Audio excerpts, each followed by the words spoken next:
पूरे देश के लिए बेहद ही खुशी का माहौल है, जिसकी वजह है भारतीय नौसेना का उसका दूसरा एयरक्राफ्ट कैरियर। इसमें सबसे बड़ी बात तो यह है कि यह एयरक्राफ्ट कैरियर अब पूरी तरह से स्वदेशी हो गया है। आपको बता दें कि इस एयरक्राफ्ट कैरियर का नाम है INS विक्रांत। तो भारत का उत्तर है विक्रांत।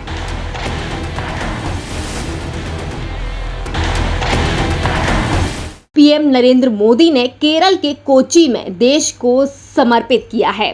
कोचीन शिपयार्ड पर तैयार किए गए इस एयरक्राफ्ट का निर्माण करीब 20,000 करोड़ रुपए की लागत से हुआ है, जिसमें सबसे ज्यादा खास बात तो यह है कि इसके आधिकारिक तौर पर शामिल होने से नौसेना की ताकत दुगनी हो जाएगी। आपको बता दें कि कारगिल के बाद साल 1999 में भारत ने ये तय किया था कि हमें देश की सुरक्षा के लिए एक एयरक्राफ्ट कैरियर तैयार करना चाहिए, लेकिन साल 2002 में इसे बनाने की चुनौती ली गई थी, जिसके बाद अटल की कैबिनेट ने इसे बनाने को लेकर मंजूरी दे दी थी और ये बनना भी शुरू हो गया था। भारत इसे बनाने के लिए कुछ वक्त कुछ सामान रूस से लेकर आता था, लेकिन ये बात तब बिगड़ गई जब रूस ने जिस सामान को भारत को देने से मना कर दिया था। उस सामान का नाम था वॉरशिप ग्रेड स्टील। रूस के द्वारा वॉरशिप ग्रेड स्टील ना देने की वजह से इस काम को 2 साल के लिए रोक दिया गया था।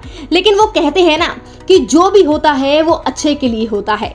2 साल तक काम रुक जाने के बाद DRDO तथा स्टील अथॉरिटी ने इस आपदा को अवसर में बदला, जिसके बाद भारत ने खुद ही वॉरशिप ग्रेड स्टील डेवलप कर लिया। एक बार फिर इसके लिए काम की शुरुआत कर दी गई और साल 2009 को इसकी कील रखी गई और साल 2012 तक इसका ढांचा तैयार किया गया था, जिसमें सबसे बड़ी खास बात तो ये है कि साल 2013 तक इसे लॉन्च भी कर दिया गया था, जिसके साथ ही साल 2020 में इसे बेसिल ट्रायल पर उतारा गया है, जिसके बाद आज इसे पीएम नरेंद्र मोदी द्वारा भारतीय नौसेना को सौंप दिया गया। खबरों के मुताबिक इस पूरी तरह से ऑपरेट कर साल 2023 तक कर लिया जाएगा। जानकारी के लिए आपको बता दें कि साल 1997 में INS विक्रांत को नेवी से रिटायर कर दिया गया था।